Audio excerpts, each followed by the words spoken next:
Hello, our amazing listeners of Neurocareers doing the impossible.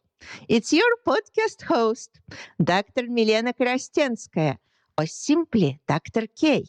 And I'm excited to welcome you to the second season of our podcast, exploring entrepreneurial careers in neuroscience and neurotechnologies. Have you ever wondered what it takes to transform brain science into groundbreaking products and services? Are you curious about the fearless visionaries who bridge the gap between neuroscience and entrepreneurship to change people's life and reshape our world? Are you ready to explore how to navigate the uncharted waters of neurotech entrepreneurship? In season two, we're diving deep into the world of entrepreneurial ventures in neuroscience and neurotechnologies. If you are looking to create an immediate impact and translate your neuroscience and neurotech ideas into innovative services that truly make a difference in the world, this season is tailor-made for you. Join us and learn from the best in the field about succeeding in the entrepreneurial journey in neuroscience and neurotechnology where innovation meets impact. We've got an incredible lineup of guests who are not only shaped their careers but have also made a profound impact on the field. Throughout this season, we'll explore the captivating stories of visionaries who've risen to the challenge, who've turned obstacles into opportunities, and who've innovated in ways that are changing the landscape of neurocareers. So, whether you are a seasoned professional in the field, an inspiring entrepreneur, or simply curious about the intersection of science and business in this ever evolving arena, the season promises inspiration, education, and a glimpse into the exciting future of neurocareers. I am Dr. Milena Krastenskaya, the founder of the Institute of Neuroapproaches, where I help people establish successful careers in neuroscience and neurotechnologies through career coaching and education. So let's dive into the entrepreneurial journeys that are shaping the future of neuroscience and neurotechnologies together. Tune in now into the thrilling episode number 61. Dear listeners, welcome to another episode of Neurocareers Doing the Impossible podcast. Today we are diving deep into the world of neurotechnology and neuroscience with an extraordinary guest who is rewriting the script of innovation, Jonathan Hacker. Jonathan wears many hats, from being a student to being a neurotechnologist, researcher, and entrepreneur. His journey into the realm of neuroscience began at the tender age of 12, fueled by curiosity and asking questions why. Imagine diving headfirst into scholarly articles driven by passion that would lead him to the heart of the neurotech industry. Fast forward to 2020, and Jonathan's story takes an exciting twist. Graduating from high school and joining the Rochester Institute of Technology, RIT, he refused to let the challenges posed by the pandemic dampen his spirit. In fact, he used them as stepping stones, leveraging RIT's resources and connections to accelerate his research progress. And thus, the foundation was laid for NeurGear, an early-stage neurostimulation company pioneering ultrasound technology. Tune into this electrifying episode as we explore Jonathan's remarkable journey from a young prodigy fascinated by neuroscience to a driving force in the neurotech industry. Get ready to be inspired, informed, and empowered by the boundless possibilities of neurotechnology as we sit down with Jonathan Hacker. Don't miss out. This episode promises insights, passion, and a glimpse into the future of neuro innovation. Welcome, Jonathan. It's a great pleasure to have you today on our podcast. It's a pleasure to be here. Can you please introduce yourself and tell our listeners where you are joining us from? For sure. You've done a very good job of introducing me so far. I'm honestly flattered. So I'm joining you guys from the Rochester Makerspace, a little known innovation center in Rochester proper. And for reference, folks, New York City isn't the only place that exists in New York. We're actually upstate, so almost on the opposite side from where New York City is. Thank you very much, Jonathan. And for those listeners who are joining us from other countries, other continents, can you tell about Rochester Institute of Technology? For sure. So the whole Rochester ecosystem was built up on the back of a singular company. Some of you may be familiar with Kodak, some of you may not be, but essentially it built this whole innovation ecosystem around it as one of the mega giants, and then it really died. RIT, personally, I would say it's part of the things that was built up by Kodak. It's commonly known for an industry pushing out engineering type degrees, including one of its newer degrees, biomedical engineering. Thank you very much. And what brought you to this particular institute? That's a great question. So, particularly when it comes to when I was deciding which institution to go to, I had a couple different options, but it really came down to the financials for me more than anything else. Particularly, RIT offered a good scholarship, and I did have a full ride somewhere else. But on top of that, my dad actually worked at RIT as an adjunct.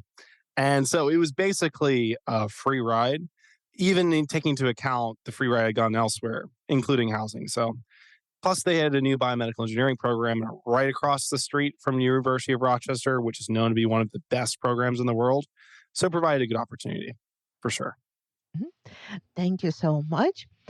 Can you tell our listeners more? How did your journey start? So I mentioned your start of the journey at 12. So how did it all happen? How did you become interested in neurotechnology, neuroscience? How did you get to the place where you are now? Particularly my journeys, it was actually when I was 11, but very towards the end. So I like to say 12. And it's a very geeky backstory, frankly. So there's an anime called Sword Art Online, or SAO, and they show a really dystopian vision of virtual reality. I saw that and I saw, hey, we could use the tool that is virtual reality in so many ways to help people. And then I did some research to see what was out there, what's been happening. And there wasn't really, at that time, Meta didn't exist. It really doesn't exist right now, at least not the vision that Zuckerberg keeps giving. So I was like, okay, maybe I could build that. Maybe I could contribute something to that. And then I really got started on the journey. Frankly, that's where it started. So, the question that often comes up when young people just start on their journey in neuroscience, neurotechnology, virtual reality, technology, yes, and in general, how to start. So, how did you solve this question? You had the motivation, you were inspired, you knew what you want to work with, but how did you decide where to start from? I started really, I wouldn't suggest this as a great place to start in neurotechnology. It's got its ups and it's got its down, but I went directly to the cutting edge articles in the space. Google Scholar is your friend if you plan on doing that. And when you're 12, a lot of these articles don't make sense. A lot of the language is above what you've been taught. And so I spent a long time teaching myself how the language of the neurotech industry, which, like, I don't know why, but as academia and science, we tend to have this language to make things fancy, but it's all simplistic concepts. I mean, like, we can make the most simple thing sound absolutely unintelligible. Like, for example, we have EEG, or electroencephalography. It's slapping electrode on the head and seeing what comes out of it. Seeing the brain waves from the electrode on the head. But that language can be a humongous barrier to people just entering the space. And it was to me as well. If I were to suggest somewhere else where to start on this journey, I would highly suggest that they just take an intro course. There's plenty of ones online. They'll give you all the background. You'll learn the language there. And you'll have a lot less to learn on the job, so to speak, with reading these articles.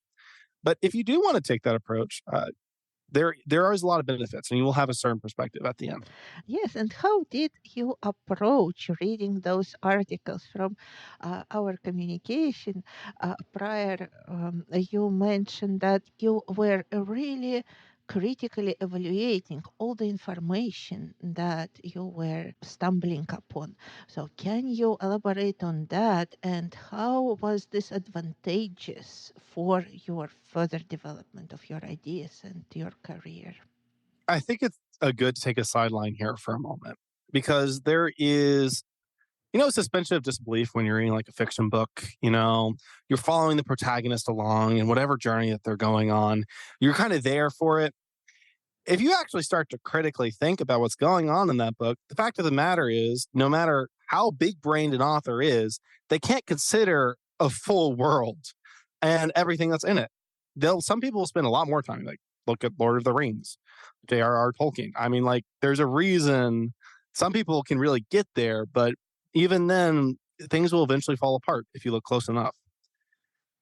Personally, I believe that this suspension of disbelief has almost been applied to all facets of life, especially in the modern day, because we're constantly being bombarded with information through all these different sources.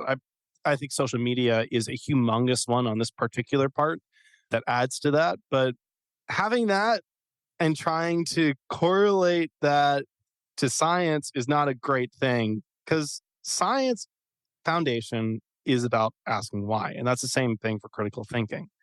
It's always asking, why are these things happening? Why are they happening this way? It's picking things apart because that's how you actually make progress. I mean, to be a bit crude about it, this world is filled with BS all over the place.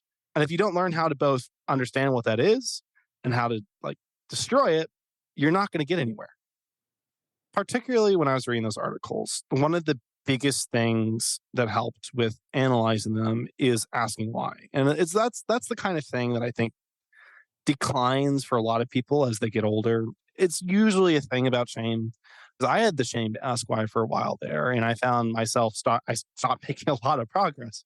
Because if you're not asking why, if you're not learning more, if you let that shame stop you from asking those questions, then you're not learning. When you're not learning, you're not growing. When you're not growing, you're making worse decisions. When you make worse decisions, your business or whatever goal you have is also not going to grow. It's just kind of the name of the game. Yeah. Yes, absolutely. I agree with you. And I think the word that we really need to be very conscious about is the word should, because many of us are thinking, I should know it. Yes, I should know how to do it. I should know why is this, and so on and so forth. So, and that's why I should not ask questions because, because I already should know. And it's very difficult to be honest with yourself and with others and to say, no, actually, I don't. Yes, I don't know, but I would like to learn. If you should know something and you don't know something, I personally think that's an even better reason to ask why or what it is. Because otherwise, you're going to continue to not know it, which is even worse, frankly. Yes, absolutely agree with you. And can you provide some examples of how you approached the article that you were reading? What were those why that you were asking? So the world is filled with biases, frankly. You and everyone else is also filled with biases. We as individuals bias things, and thus everything we create is biased to some degree. And particularly, I like to ask whys in order to assess those biases so that I can account for them, particularly when reading articles. And that's part of where I started as well. Why are people writing this article? That's a really big one. What is the article really saying? And why is it saying that? Usually in correlation to the first why that I mentioned. And the third why, which we oftentimes don't take into account, why are you reading the article?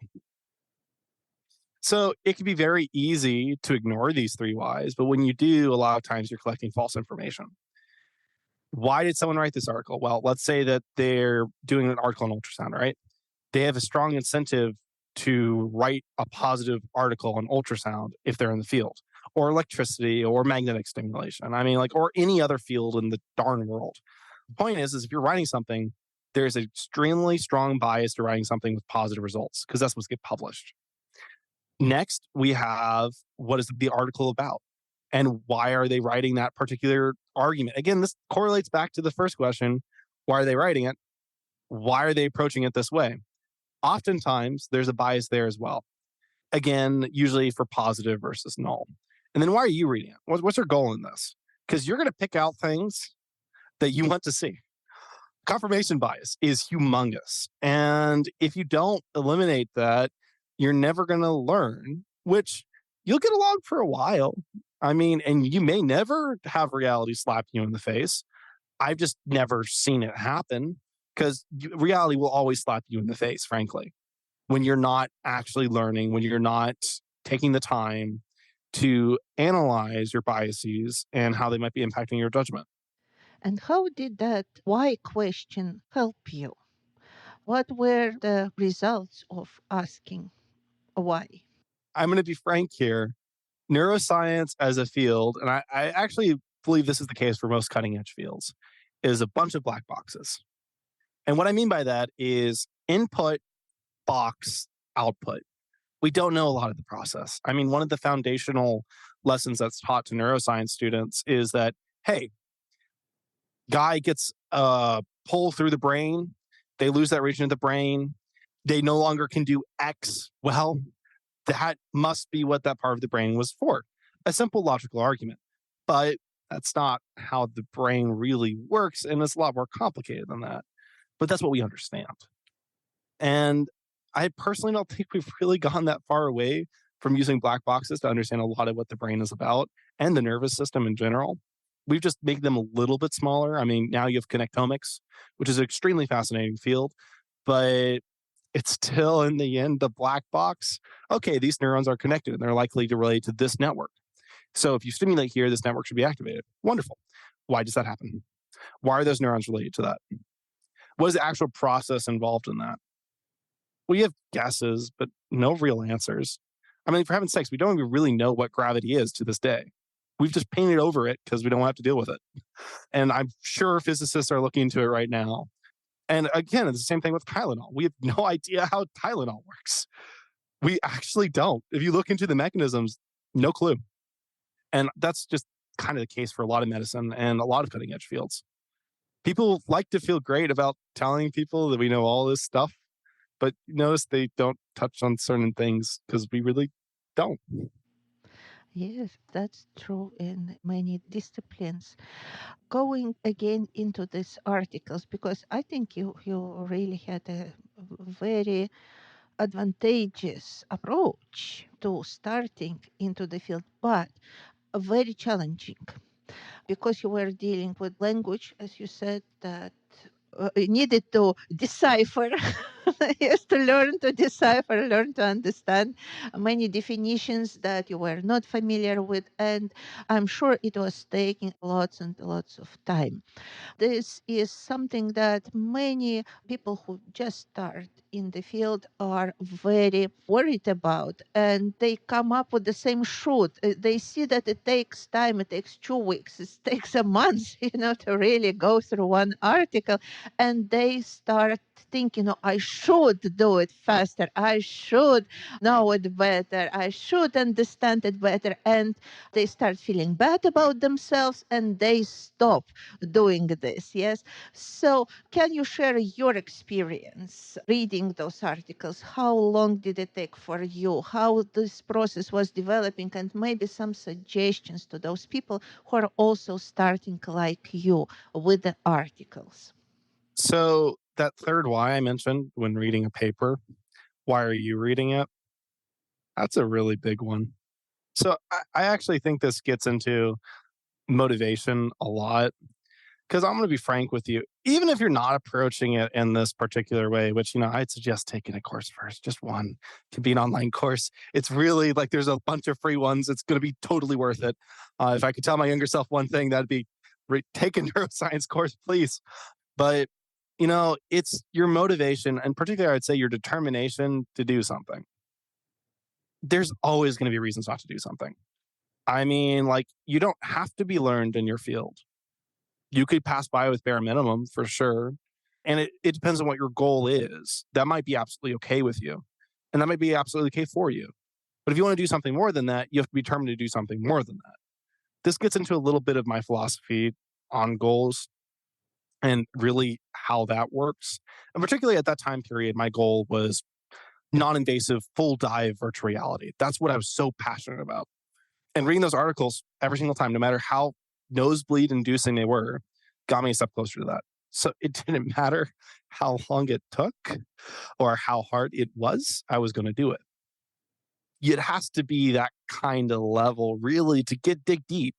I mean, it doesn't have to be that type of goal. I mean, for heaven's sakes, it could just be financial security.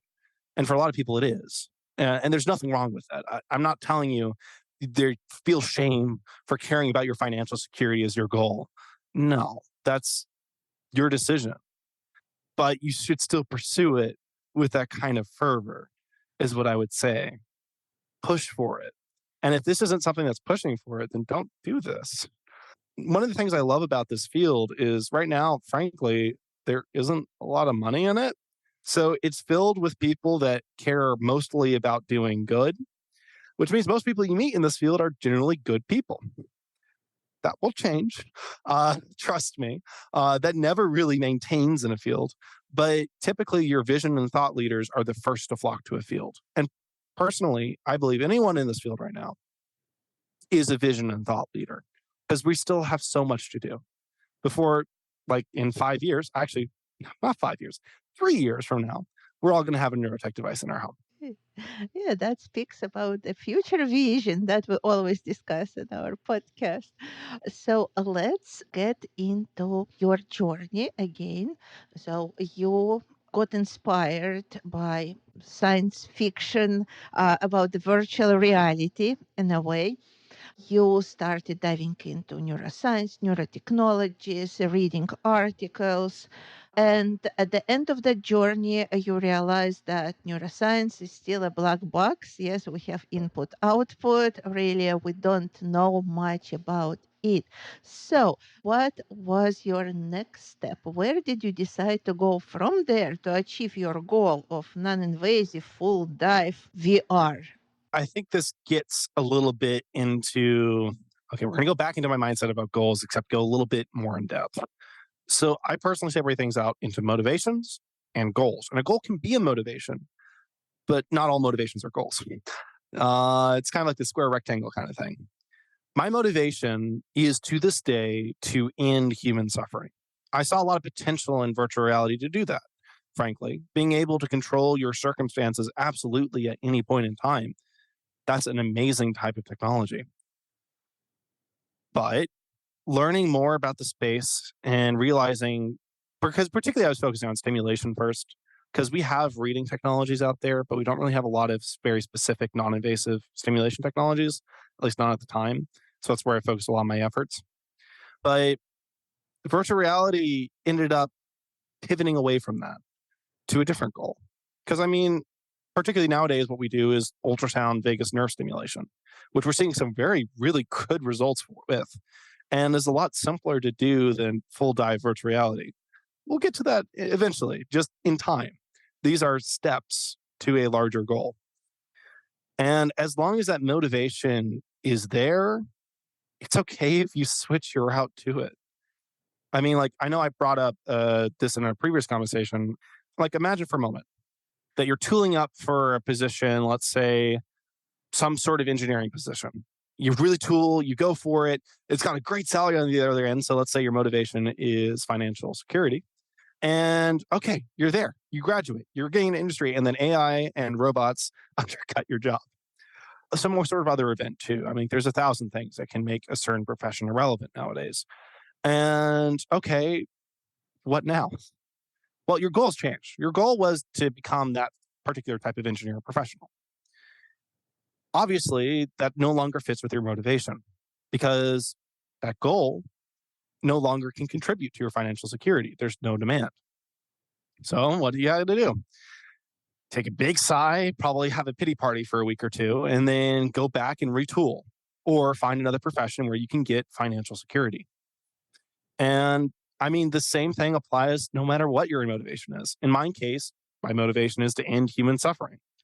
I started out with virtual reality, and then I realized, hmm, this isn't going to be what humanity needs right now.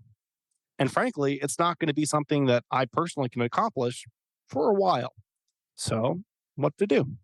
Change the goal. Just like when you graduate with a degree that's no longer useful, you can retool. We had a goal, and now we have to retool as well.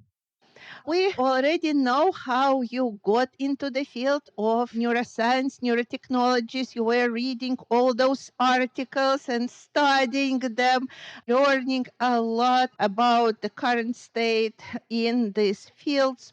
What was your next step? Where did you go from there? What did you choose to study when you went to the university?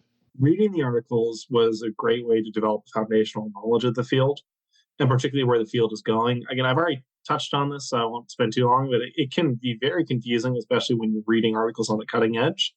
And authors are disagreeing with each other very vehemently sometimes, which was the case in a lot of neurostimulation. And particularly, so like the step wasn't to read articles, the step was to develop the background and then use those articles to develop different ideas of technologies that could accomplish what I was looking to do, which at that period of time was a non-invasive full dive virtual reality platform, which I believe that, again, I talked a little bit about. And I did actually come up with a couple different technologies. And that was around that time when I went from high school into college. And I ended up choosing the Rochester Institute of Technology, first off, because I've got an incredible reputation for engineering.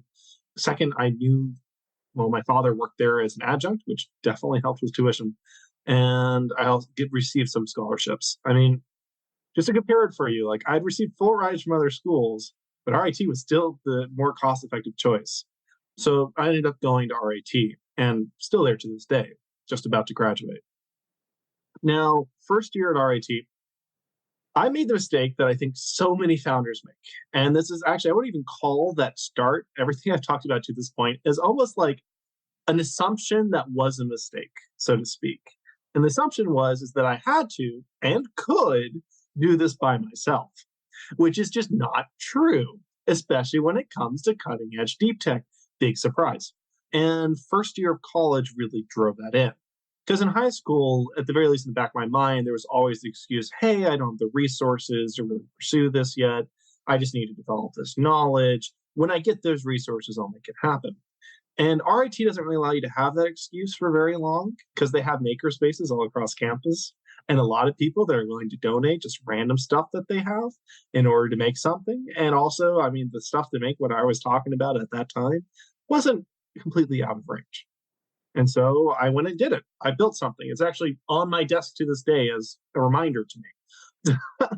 It did not work by the slightest means. It was absolutely defunct, which was, but there was a lesson there. Again, you can't do things by yourself, which is ironic because I didn't even do that by myself. I got assistance from all the people in the makerspace. I spent time, I talked to people, but I didn't build a team. And that's actually where I see a humongous shift in my life's direction, that moment. Because I went from, okay, I will do this, to, okay, I need to find the we that will do this.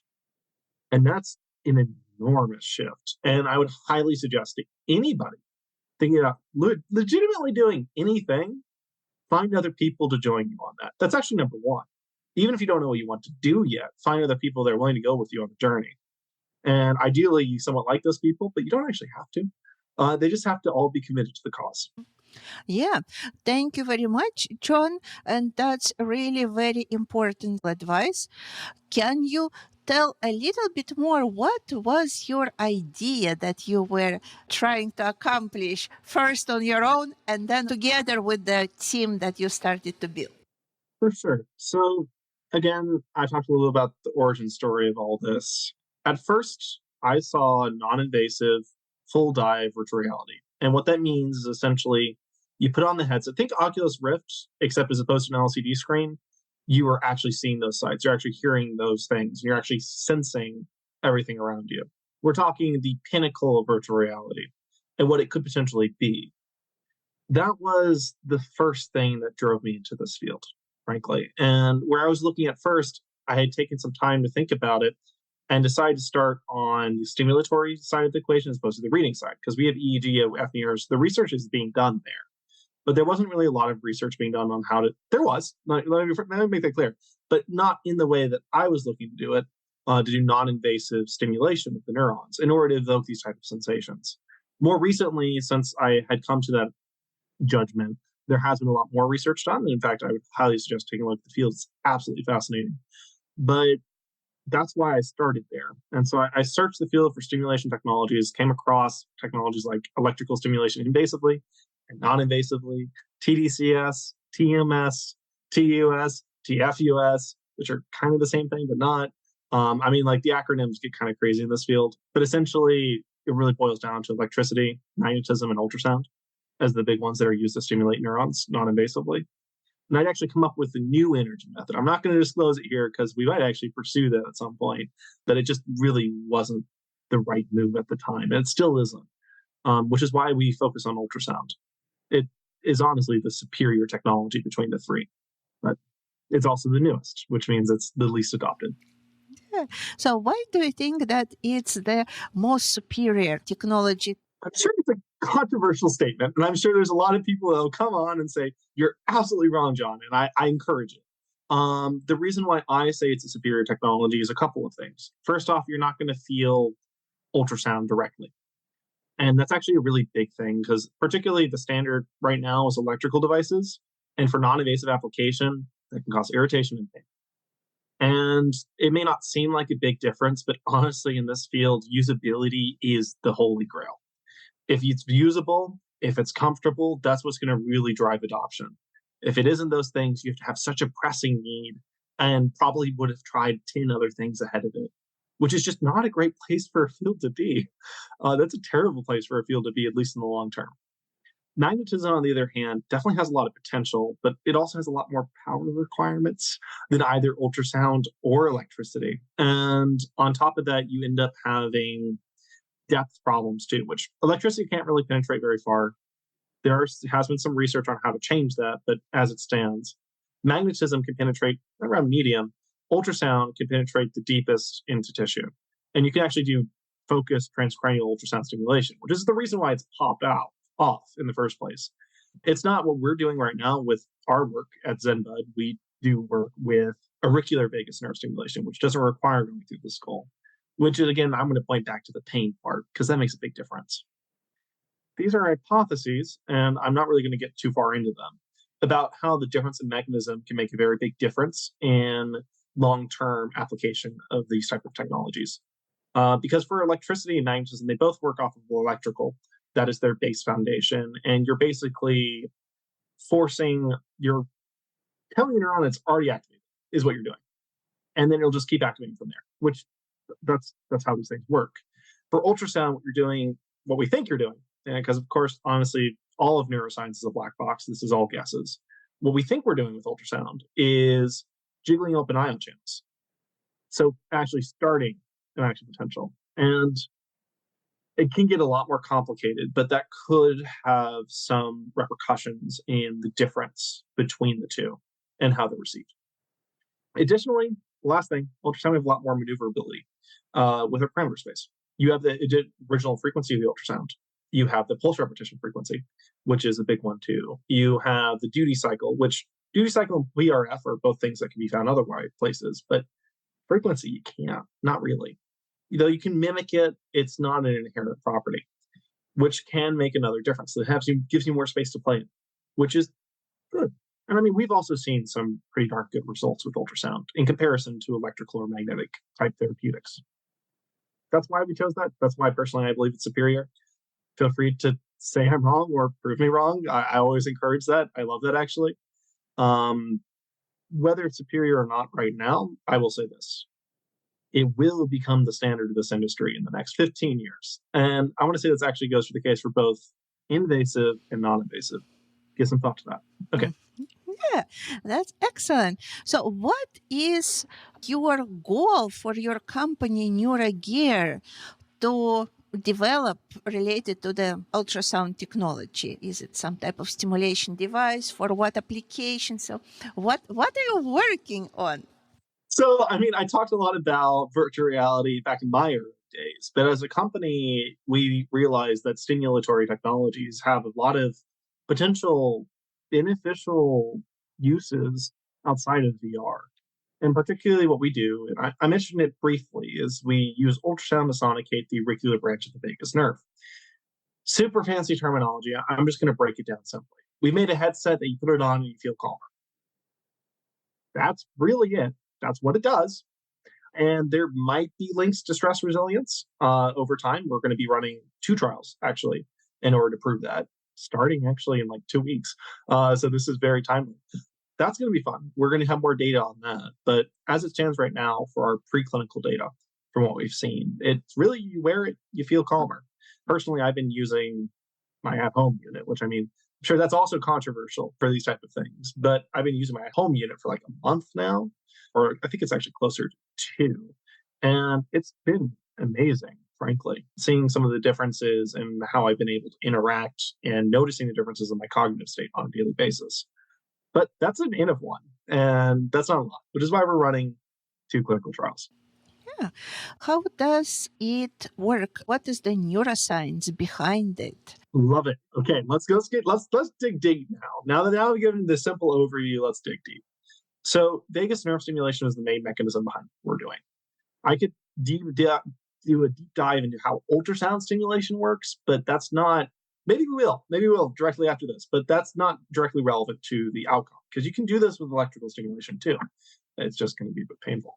And so you can stimulate your vagus nerve either at your neck or your ear. You have branches all through your body. Vagus actually means wandering in Latin, and it really does wander your body. It's your longest cranial nerve.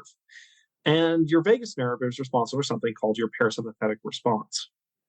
Your parasympathetic response is responsible for rest and digest, kind of like how we are right now. Kind of relaxed, back in the chair, chilling out. Your other response is your sympathetic or fight or flight response. Now, if we were telling you to start fighting through the camera, I'm not really sure how that would work. That would be a sympathetic response. And what we do is we artificially stimulate the vagus nerve in order to increase your rest activity. So it makes you feel calmer because we stimulate your calm response. Do you want me to go more in detail on exactly how that works and how that chain works? How long does it work? What people can expect from using this type of stimulation? For sure. So, I mean, like, first off, there's plenty of ways you can do this type of stimulation without buying a device and using it. But the difference is palpable, frankly. When using energy and, for example, ultrasound stimulation, my favorite, or electrical, you're going to see a lot better results than if you're doing breathing exercises. It's just the name of the game. But particularly when you stimulate your vagus nerve, you're going to mostly see an average, what we say, a increase in your baseline calmness, we'll call it, over time. Some people, if you're very high strung, if you're like really type A, really stressed, and you use it, you're going to immediately feel calm. If you're a relatively calm person in general, you're not going to feel really different on your first stimulation session. Over time, you'll notice a difference if you're using it consistently for a week, 2 weeks, or a month. But if you're only using it for 1 day, you're not going to see a humongous difference. It's kind of like going to the gym. But again, for people that are very, very high in sympathetic state, you will see the on-site, is what we call it, the on-site effects of immediately calming down. And for people that are in a kind of parasympathetic state, you're going to see more of the durable or long-term effects, which, depending on how you're throwing your systems out of balance, which is very easy to do in the modern world, can last pretty much indefinitely. But again, I mean, like, social media is a dopamine pit that will cause your sympathetic response to go out of whack.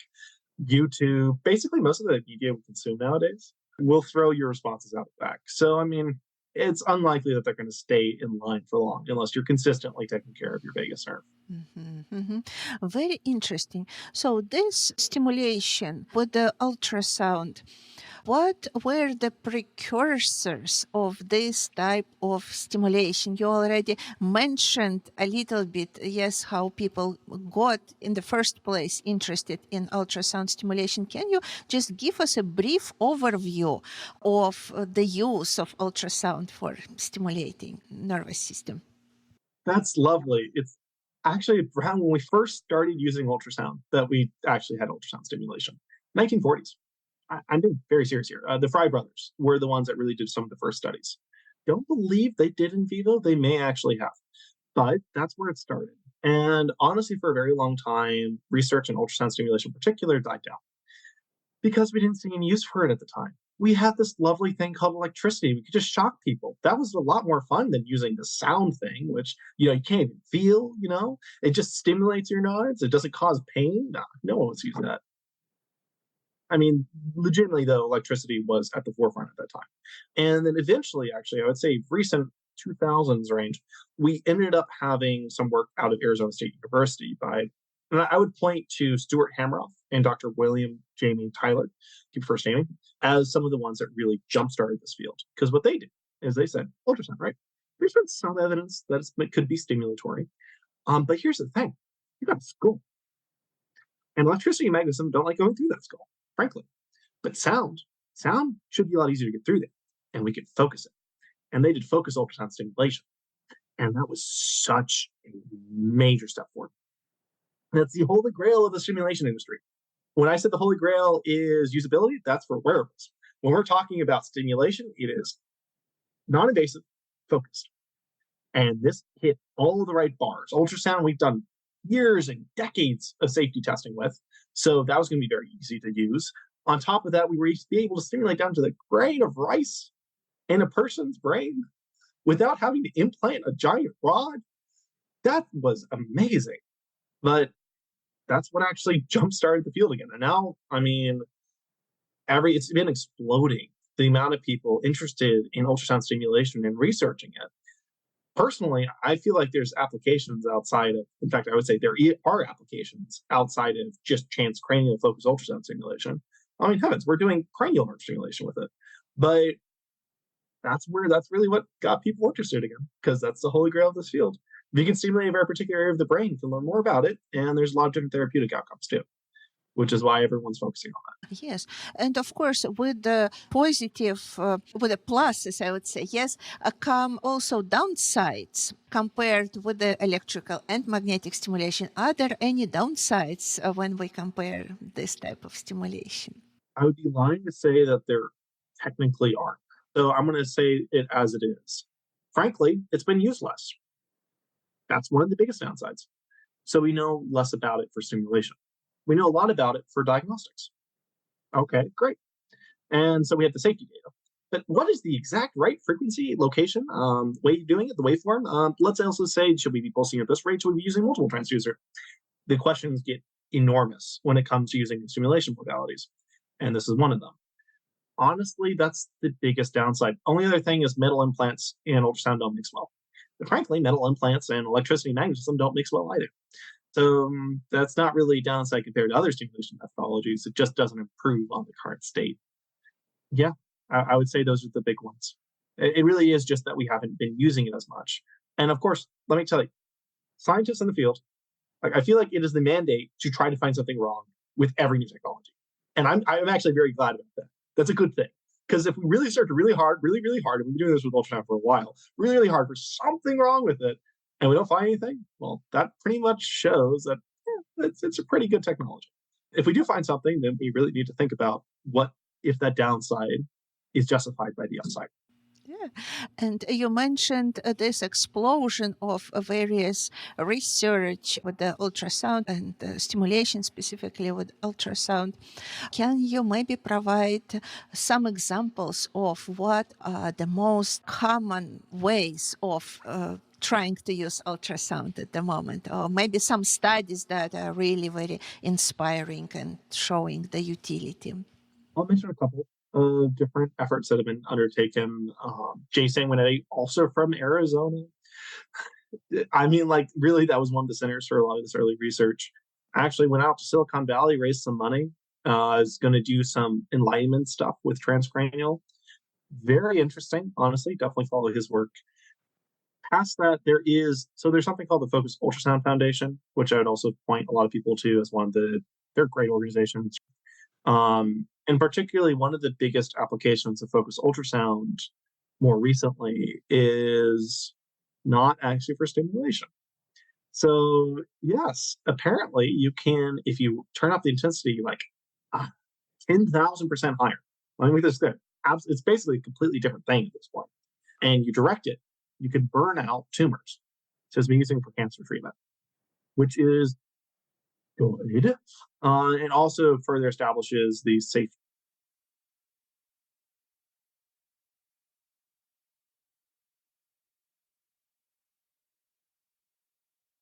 boundaries, frankly. Because the more work that's done with these type of technologies, whether it's ultrasound, magnetism, electricity, or otherwise, the more safety, the more efficacy data that's generated. The more of that data that's generated, the better technologies are going to come out of it.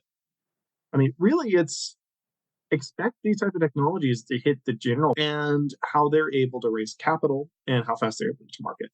But regardless, at some point, you're going to see this on the general market. Yeah, that's amazing. Now, let's say we're meeting 20 years from now, and we have another Neurocareers episode, and you are talking about your device, how it's being used, how it is received by people, what feedback people provide, how often do they use. So, can you tell what do you expect this to be if it would be our conversation in 5, or 10 years? I don't expect I'm going to say that this is a certainty to an extent. Again, it's within the 5 to 20 year period, though, depending on how certain things go. There will be a device, whether it's this one or another one. I'm going to make sure it's this one in every home in this country by 20 years. And the reason for that is, frankly, we're seeing this again. Modern society, we are an information society. And frankly, the way we present information to our people is engagement focused. And engagement is highest when people are in a sympathetic state. Thus, it is in applications or whatever media you're watching's best interest to put you into that state consistently. And that's not going to stop because that's like trying to fight the ocean. So what we got to do is build palisades, I guess, however you want to think about it. We have to not necessarily fight the ocean, but we have to give people a way to recover. Sunblock, although that tends to melt off. I have sunburns on my shoulders that prove that. Because this isn't going to stop anytime soon. This device is one way. I'm sure similar devices will come out that will do similar things. Though again, I'm going to always be partial to what we're doing because we're doing it and we very much care about our users. And so that's why, honestly, I expect one of these devices in every home in 20 years. Yes, absolutely, absolutely. And my next question is now, how are you moving forward that vision, starting with your beginning when you came to the university and you also pursued studies at the School of Individualized Study, correct? SOIS. Is this somehow related to building this device? It very much is. So diving a little bit into what I would call the college student career, so to speak, there's biomedical engineering, which almost speaks for itself with how it's related. The SOIS degree, I commonly call it neuro-entrepreneurship because that's what it is. I took a few neurotech classes from University of Rochester, which is honestly one of the best universities in the world for that. And then on top of that, took some entrepreneurial classes from local Simone Center at RIT. And then slammed them together, called it a major, and called it a day, which is what SOIS actually gives you the freedom to do. If anyone listening is at the age where they're thinking of going to colleges, definitely check out the individualized degree. At the very least, as a double major. It gives you a lot of flexibility with being able to add classes that are directly related to what you want to do, which is something that, despite the many boons of the BME degree, it just wasn't suited for. Yeah, thank you so much. So that's a great suggestions. Individualized degree. Is it available at all universities, or there are only certain universities that you know that are supporting this type of degree?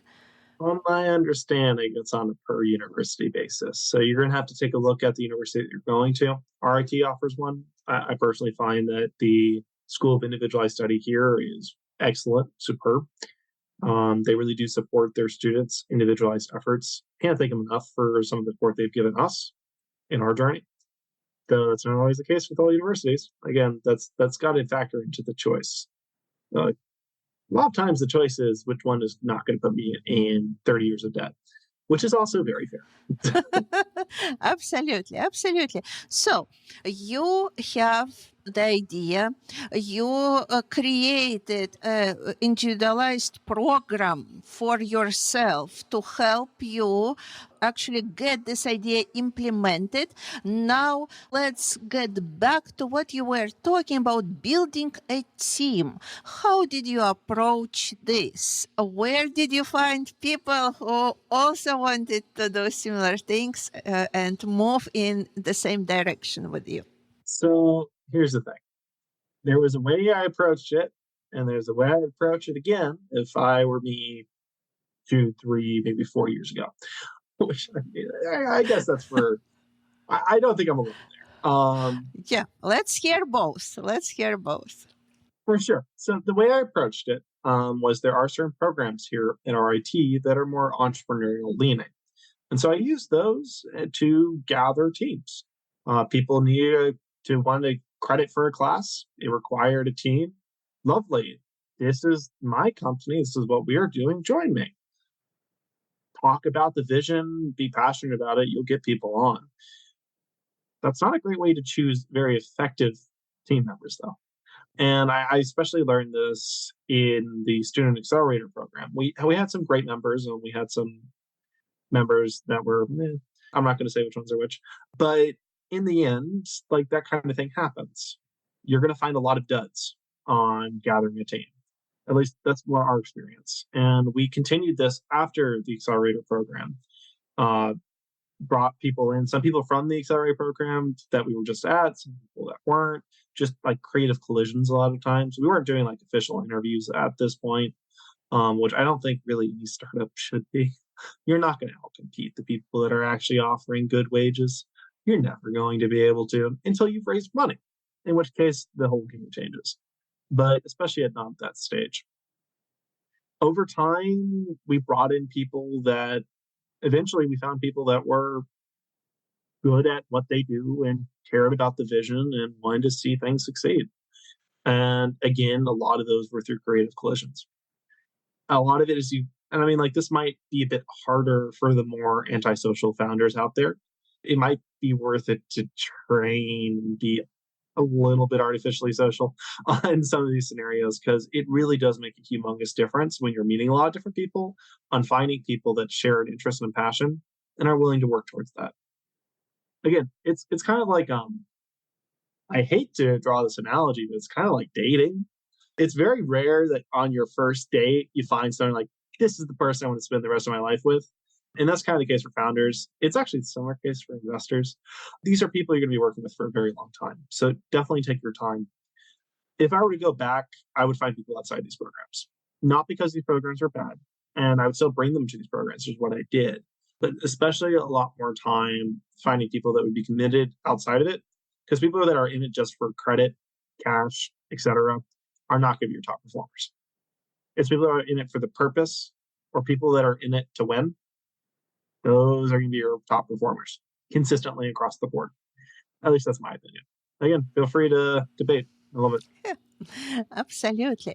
And you learned from your experience, how big is your team now?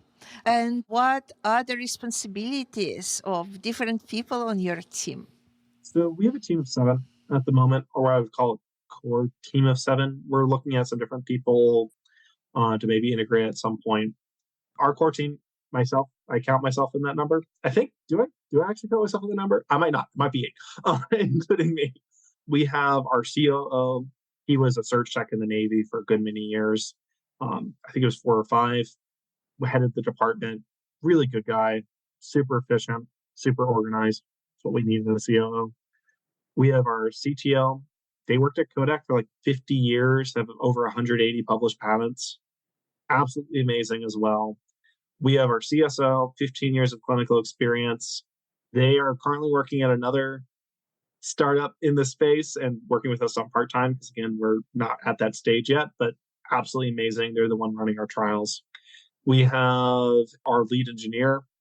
He's another student, but seriously, genius level, which, I mean, you find a lot of those at RIT, but he's like just one level plus that. I often call our circuit black magic because the theory doesn't play out in practice, but the practice does exist. It's just different from where you'd think it'd be from the theory. We're still trying to figure out why the heck our thing works. But it does. And we have that consistent, reliable data that shows that. We have our chief marketing officer, also wonderful. We have a software intern that's been working with us more recently. I don't know if you saw it or not, but we recently just published our application for a companion app on both Android and Apple. That's a lot of his work. Mustafa Kamran, absolutely amazing. That's everyone on the core team. Yeah. What are your next steps that you are planning to actually make your dream or your goal a reality in 5-10 years? So this is probably something that all startups are going to say to that question, but fundraising. And that's actually a very big thing right now.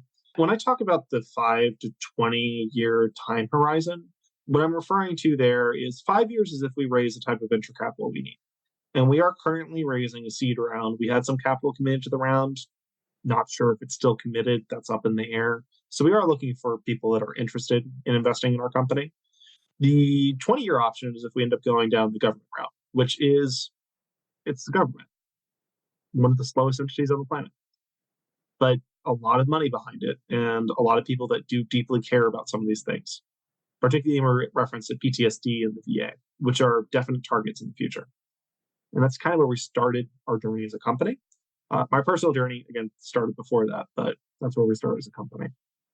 So that's a big next step. Past that, we are going to be running a Kickstarter probably in around half a year to a year or so. Raise some funding there and also just get some initial user feedback on our product. What are the current challenges that you are facing, and what do you think would be the best way to address them, or how you are trying to address them? I hate to be harping on the same point, but one of the biggest challenges we have is time. And the reason why it's time is because we can't pay people. And that becomes a problem when they need to get other jobs in order to support themselves. They'll still be, again, everyone is really aligned on vision, so they're willing to put in time outside of work hours to make this happen. But ideally, we have everyone on this like 40 hours a week or plus, more like maybe closer to 70 to 100. We may be a little bit of workaholic over here, but it's just kind of what it is at this stage. Past that, we're finishing up our industrial design for the product. It don't look the prettiest right now, but it does work. We do have an MVP that does work, and that's what we're running clinical trials with. Getting that data is going to be a humongous step forward as well.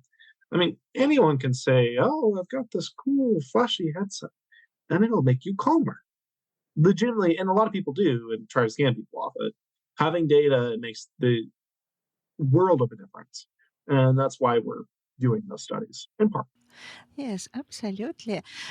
If there are people who are listening to us and they are interested in this field, they want to join, they want to contribute, what would be the best way to do this?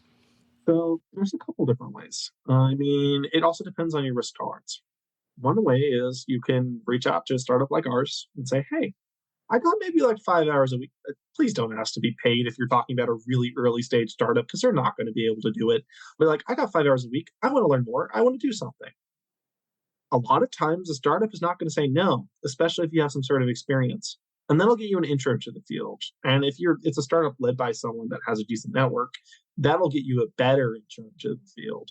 And then that can usually connect to a job that's paying, or that startup will succeed and then that will pay at some point if you're looking for a job. There's also a lot of other ways to get involved too. If you're one of the lucky few that has enough discretionary income to be investing, that's a great way to get involved with the field. Trust me, the moment you put investor on your LinkedIn profile, you're going to get like 30 DMs from 30 people you've never met, and they want to pitch you. And that is going to happen almost immediately. And you will learn a lot because you will have to. And though I would say, make sure that they're not just a pop-up company, as I would call it. Like, they're not just cardboard. They haven't been around for a singular month, just starting to figure things out. I mean, that can be a good sign in some very rare cases, but typically a startup has like 3 years history before they're really ready to raise, in my opinion. Again, feel free to debate. Past that, if you don't want to get involved via time or capital, another way to get involved is just kind of to push the message, so to speak, is what I would say. And I suppose that's more time still, but talk about it, debate with people. What is neurotech going to mean to you? This is actually a great forum for this type of thing too, I think. It's why I agreed to come on this podcast in the first place. I really like these type of initiatives. Yeah, I would say those are some big ways. The last one, and the hardest one, is to start something yourself. You got an idea and you're willing to put in a lot of work and effort, you can make it a reality. That's part of this world. That's part of this reality that we are in. And I mean, if you have something related to neurotech that you're passionate about, whether it be a disorder of some sort or a technology, focus on that. Keep going. I mean, I think the mistake a lot of business people, again, I'm early on, so take it or leave it. I feel like a big mistake that's made a lot of times is telling young entrepreneurs that, oh, you got to find the perfect product market fit first, or oh, you got to do this. These are great steps. You need to do them. But the foundational part to any company, and especially to any founder, which is what a lot of these companies are at early stage, is a willingness to do the work, a determination to do the work, and a passion of it. And if doing all these other things that you should do is going to impinge that, it's not worth it. You should do them, though. You really, really should. There's a reason why they're saying that, because that's what leads to success. But that is the foundation. So if you have that type of passion and you're willing to put in a lot of time and risk, join us like CEOs and entrepreneurs out in this field. Become one. Do something. And worst case, it doesn't succeed, and you learn a lot because we'll definitely get involved. Thank you so much. That's a great advice. And what you are doing, you have this startup, you already soon will be starting clinical trials, and you are doing your classes as well. How are you managing all of that? How are you leveraging both things? And where do you find time? Maybe you have some time management suggestions so that you can share. How do you do all that? So I would say the first thing is have a good team, again, because if you're trying to do everything yourself, you're going to die, either mentally or physically. And don't. This field needs more passionate people. That's the worst outcome. Once you have a good team, there's still going to be a large workload left that you need to take on. And frankly, what I've done is I used to have a lot of rest activities. I used to do things that were like reading that wasn't business related, or, maybe watching a TV show that wasn't business related. And honestly, actually, a lot of times these things drain me of energy, weirdly enough. I cut them out, like legitimately, completely. And I'm not suggesting that this is the solution that's going to work for everybody, but it's how I found extra time in my day. And a lot of times, actually, there's a lot of good time management books out there. I mean, just pick up one. They all say the same thing. Record your day. Figure out what things are taking up time that you don't care about and don't really give you value. And I mean this, dopamine is a value, by the way. If you're feeling better about yourself after doing something, that is value. If you feel worse about yourself after doing something, that is not value, even if you feel good in the moment, in my opinion. Figure out those things that you don't need, cut them ruthlessly, and replace them with things that you care about more. That's time management. I mean, also, I don't usually publicize this, but I took like a 26 credit hour semester, closer to 30, because one of the courses was graduate level, on top of starting this business. So I've had some practice at really getting this down to the fine edge. But it really is this something that you're willing to sacrifice some of your personal time for? Yes or no? If no, it's probably not something you should be doing. If yes, then yes, you should be doing it. I I feel like that's the case for like almost all things in life, but especially entrepreneurship. Yeah, that's a great advice. And now, the question that I ask almost all of our guests who work in the field of neurotech: how do you see the field of neurotechnology in general? Let's say 50, maybe even 100 years from now. That's a great question. I'm going to start with the present though. So as I see it now, it's a bunch of black boxes that are smaller than they were, honestly. And so where do I see it from 50 to 100 years from now? Black boxes are going to get even smaller. They're still going to exist. I don't think that's going to change for like another 300 years, but they're going to be a lot smaller than they are now. We're going to know a lot more. When people come in with mental or psychiatric disorders, we're going to be able to diagnose exactly what's going on from a cause standpoint, which is going to make a humongous difference for this field. Additionally, 100%, you're going to see devices like this all over the place, like what we do. You're going to see stimulation devices in every household. It's going to be basically commonplace, particularly because eventually it's going to be cost effective for everyone to grab one. And the value is there already. It's just really going to take some time for people to get used to it. 100 years is more than enough time. I'd say 20, maybe even 10 years, seeing the adoption curves on some technologies nowadays. I do believe full dive virtual reality probably will be around at that point. I'd actually say it's around 75 years, maybe even 40 or 30, depending on how some of these efforts go. What's really interesting is how is longevity tech in relation to neuroscience going to be at that point? That's going to depend. The fact of the matter is that it's weird. We both have a lot of money being thrown at that and not enough money being thrown at that particular question with aging and aging related disorders. Particularly, it's a lot of the rich people out in California throwing money at it right now because they don't like aging, just like everyone else on the planet. But there's got to be a lot more money put into that before you're going to see results. Do I think it could happen before 100 years? I hope so. I'm 21 now. I'm hoping that by the time I'm like 60, we'll have something, ideally a lot before that, that'll keep me alive long enough to get the next something, rinse and repeat. Maybe. We'll see. But again, expect some of the devices in your home. I don't know if implants are actually going to become a thing by that time. I know Elon thinks it, and I respect him for it. And if you can do it, kudos. I'm a non-invasive guy right now because personally, at least for the next 20 years, I think that's going to be really the mainstay. 30, 50, 100, it could be that we're all going around with implants.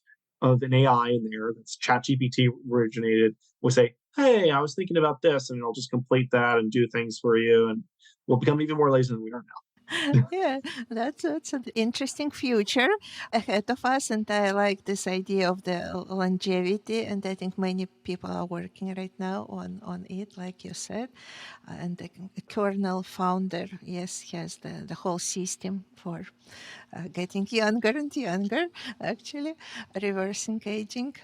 Yeah, that's a great option, I think, for people in the future.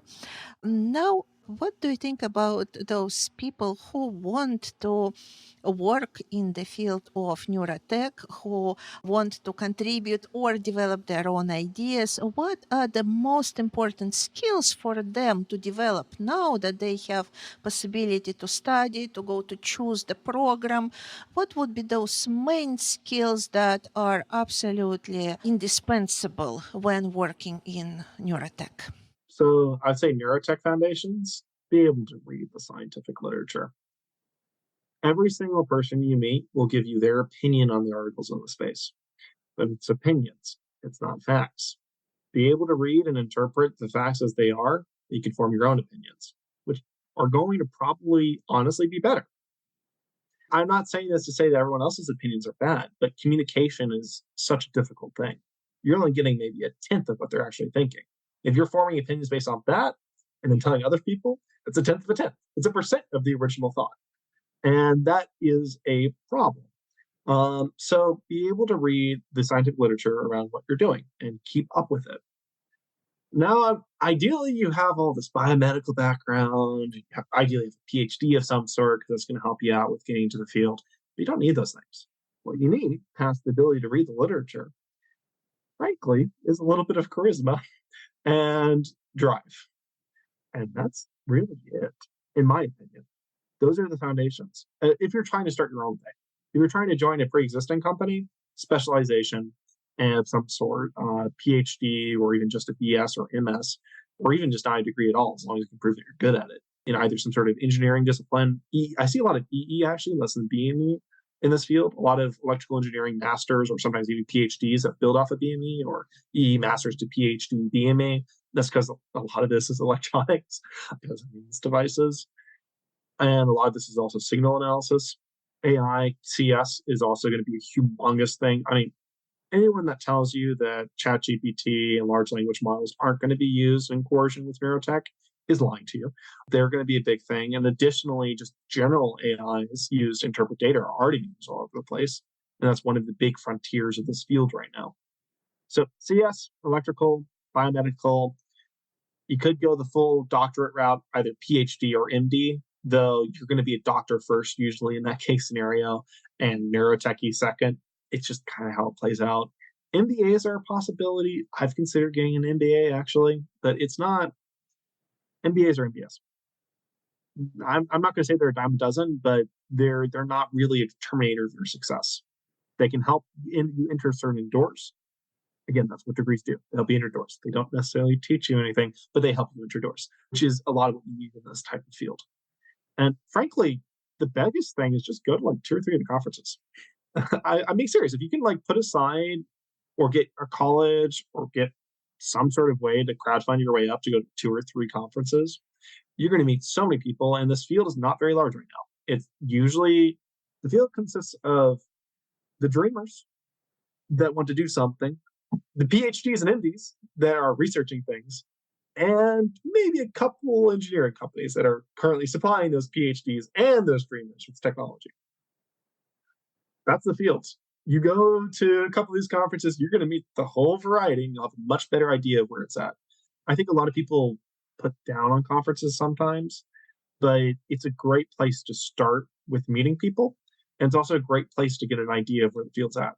If everyone at the conference is super skeptical of a certain technology, and you see that, it might be a good technology to stay away from.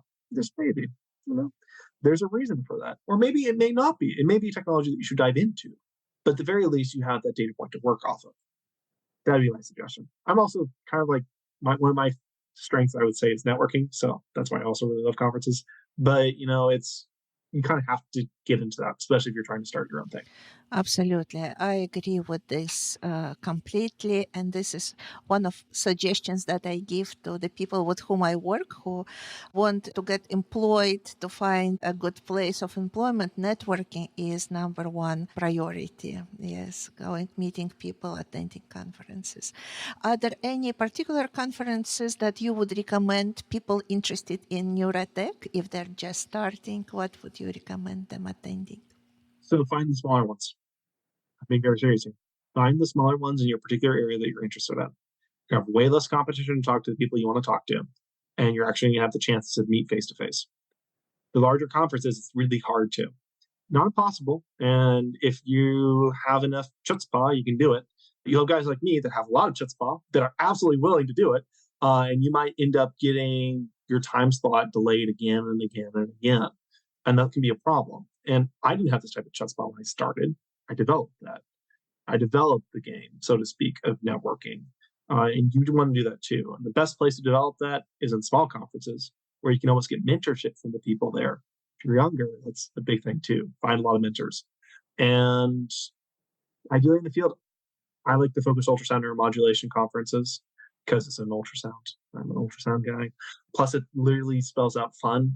I mean, it's hard to do better than that for a name for a conference. It's literally fun. It has to be fun. Einstein Institute is another great one. I've been to their conference, I believe, at least once. I was thinking of if I've gone twice at this point. They're always doing a lot of interesting work, especially with the vagus nerve. Focus Ultrasound Foundation, I believe they do a couple of their conferences on their own as well. And I don't know. iTrust is the fun one. Okay. And so a lot of these are ultrasound related, obviously. There's also the neuroergonomics conferences that go on every once in a while. And those are not bad either, frankly. But you want to start out your network. with PhDs and MDs in the field because they're interested in the research and you're interested in research. And so you just geek out about it. Super easy. Then you move on to the larger conferences, and then you have a lot of business people coming around. And business people are a very particular breed. They can sniff out BS from 3 miles away. So don't do that. But also, if you geek out too much, they're not going to really be interested either. So it's like some sort of weird in between. You just got to be frank and upfront with what you're looking for. And depending on the person, depending on your impression, they'll help you. But it's better to have that foundation first, because talking to those PhDs too is going to get you a better idea of what's happening. Because like you may not even, a lot of times people will talk about things that aren't even published yet, which helps a lot with keeping abreast of the field. Oh, I was doing this research. We haven't published yet. We'll publish maybe this next year sometime, but it says this. That's absolutely the opposite of everything we've known in this field for the last 20 years. And now, okay, I got to rethink how we're doing this. If you trust that their research is the truth, which is a whole other thing. Because I mean, obviously early on, it's not being published for a year. There's so many contingencies of this kind of thing. But in the end, smaller conferences first, 1000%. That's my advice. And then move on your way to larger conferences that'll build up your confidence, build up your network. And the smaller conferences are honestly where all the value's at. Yeah. Do you have a certain approach of how you prepare to the conference? Do you already look up certain people that you want to communicate with? Do you have a certain way to prepare for communication with them? How do you approach this to make the most out of this conference, of the event? Of course, you can do all of that. A lot of what you just mentioned are some really good tips. I tend to do a lot of those things when I'm just going to an area for another reason, to meet with like university professors in the area, talk with them about what we're doing. I did that with Florida recently. We had some great conversations over there because of that, because you have to schedule it. The nice thing about a conference is that creative collisions are possible. Frankly, as long as you're talking 24/7 and you're in the right place, you're going to be fine.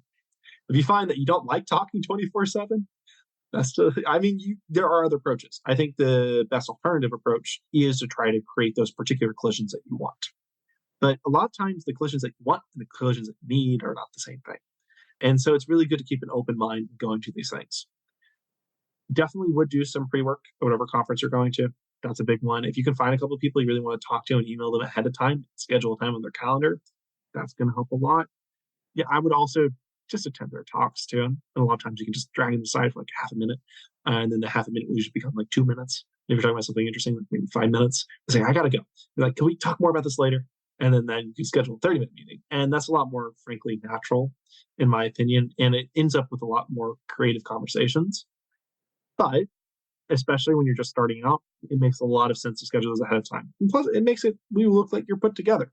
Whether or not you're actually put together is a whole different matter. Yes, and John, you also mentioned that you were really not ready for networking at the very beginning. You needed to learn, yes, how to network. You were not as good at it as you are now. What would be your main tips for actually learning how to network? So you're going to make a lot of mistakes, frankly. It helps to be younger, because if you're younger, people will forgive a lot of those mistakes. The older you get, the less you're forgiven. And it's best to learn on the job, so to speak. Because you'll see 3 billion different tips out there. If not applied, they don't mean anything. One of the biggest things that helped me when starting out was finding a couple mentors at every conference and kind of tagging along with them, almost so to speak. I'm sure some of them could actually talk about that experience. Hopefully I was somewhat pleasant, but it was always a good way of kind of seeing how they acted or in a setting like that and learning from that.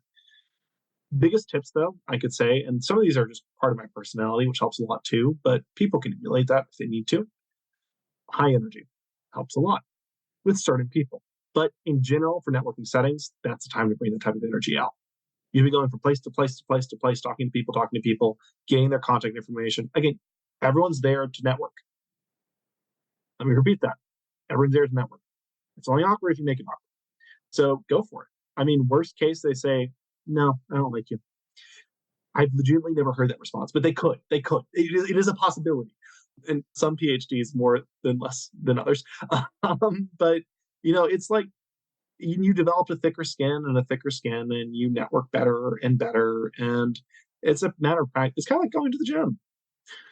You can learn all these things about form online. You could spend weeks or months learning about the theory of going to the gym, and it's all going to be trumped by like a week of actually going to the gym. And that's the kind of thing. It's quantity is going to help a lot here. The other thing I like about conferences, actually, you're immersed for whatever time the conference is, 100%.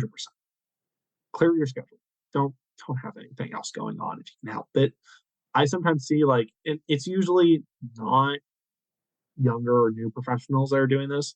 They're like older CEOs or business people on their laptop doing music. I get it because I'm very tempted to do that. And sometimes I have to, but you want to be present for that whole time if possible. And yeah, just be shameless. I guess is the best piece of advice for that. Yeah, thank you. What was the most unexpected thing you learned through all this career journey into neurotech? Neurotech is another field. Let me elaborate on that. It is like any other field. And if you want to start a business, the skills required to start a business are still the same. Now, there's additional requirements because it's deep tech. You also have to have a good understanding of the technology.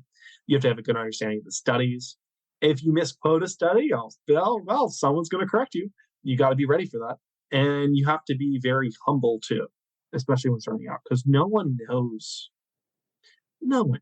what's going on in these fields beyond the surface level. Everyone, it's still a black box. We're separating it out. We're doing work to minimize. And we know what the inputs and outputs are, which are what really matters when it comes to a lot of these type of technologies. But knowing what's inside is going to be big. But it also means that we're hypothesizing on one side, our current prevailing theory today will be different tomorrow. It's constantly shifting. And if you get too caught up in the weeds of that, you're not going to go far. And it's actually, I suppose that gets into the real learning then. I find so many people, especially in deep tech areas, like we have to get this perfect first before we can start really working on it. It's the absolute other way around. You shouldn't be waiting for research to be published. You should be building, engineering, and then researching yourself. I mean, you can't count on people to do things ever. The only people you can really count on is your team internally. And even then, a lot of times things will get done that you weren't expecting to get done, and things will get done that didn't get done that were supposed to be done, because that's just part of life. Yeah, I mean, just go with the flow, keep going. Just don't give up. You'll be fine. Thank you.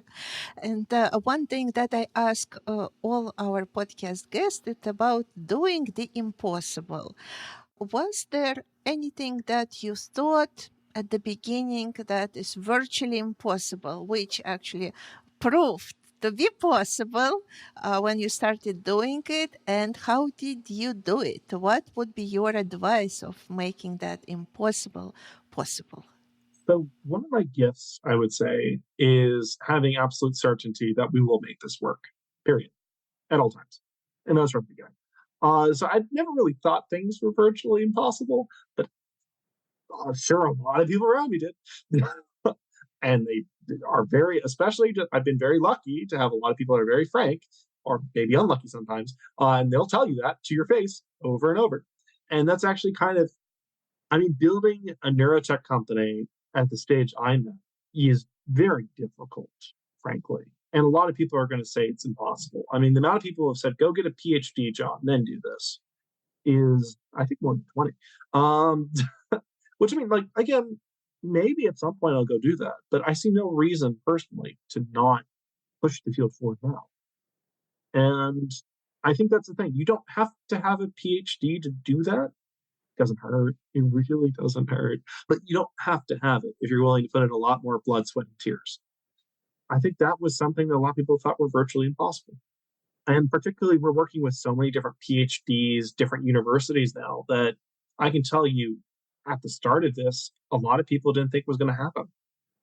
I mean, legitimately, we have an all-star team, which we're still not really able to pay at this time, that still works towards this because they believe in the vision. That's also something that's definitely something I thought was almost virtually impossible. And it definitely seems it. But, when you work tirelessly at something, people see that. And when you communicate that this matters in the now, and this has to be done now, people will join you and work together to make it happen, even when sometimes circumstances don't align how it would be ideal to have them align, so to speak. Thank you. And if some people want to contact you, maybe to connect with you, to ask for something, or just exchange ideas, what would be the best way to do that? I'll give my email right now. My last name is Hacker, so hacker at NeurGear.com. And NeurGear is spelled Neurgear. Happy for people to email me, frankly. It's always a good thing to reach out, expand the network, but also just to meet new people to see what they do. Which that's another thing a lot of people forget. Networking is just kind of friend making, but almost I friends with benefits potentially in the future, but not in that way. Not in that way. 100% not in that. But yeah, and I mean, like, I'm always happy to talk with people personally. Thank you. Thank you very much. It was a very insightful, very interesting conversation. I'm sure our listeners will enjoy it. I wish you all possible success, and I hope we will meet next time when your device is already available on the market. So, and hopefully it will happen soon. So, all the best with making your vision a reality. Is there anything else before we end our podcast that you want to share with our listeners? I suppose it's this. The thing that's constantly undervalued in any effort is the will to continue, what I would call determination. Build that, everything else will follow. It'll take time, it'll take pain, but it will follow. How would you build the determination? There are a lot of different opinions on that, but here's what I would say. The best way to build determination is to start doing. It's kind of like momentum. How I did it is I made a distinct decision that I was going to do this, period. And then I started doing it. And over time, at first, I mean, that decision kept me going. But eventually, it was the pure determination from being the kind of person that would make that decision and do that. I mean, reputation actually has a lot of your internal reputation, your self identity has a lot to do with being able to keep that type of drive up consistently. But yeah, my best piece of advice for building that kind of determination is doing it. It's really like, I'm going to quote Nike, just do it. Seriously, that's all there is to it. Just do it. Yes. Great suggestion, great advice, great conversation. Thank you so much, John. Thank you. It was wonderful chatting with you. Dear Neurocareers podcast listeners, thank you for joining us on this incredible journey into the entrepreneurial world of neuroscience and neurotechnologies. I hope you've been inspired by the stories of those who are turning groundbreaking ideas into impactful realities. If you are looking for more guidance on succeeding in Neurocareers, book a free consultation with me, your podcast host, Dr. K, at the Institute of Neuroapproaches. So, what are you waiting for? Let's navigate the path to success in the world of Neurocareers and make the impossible possible together.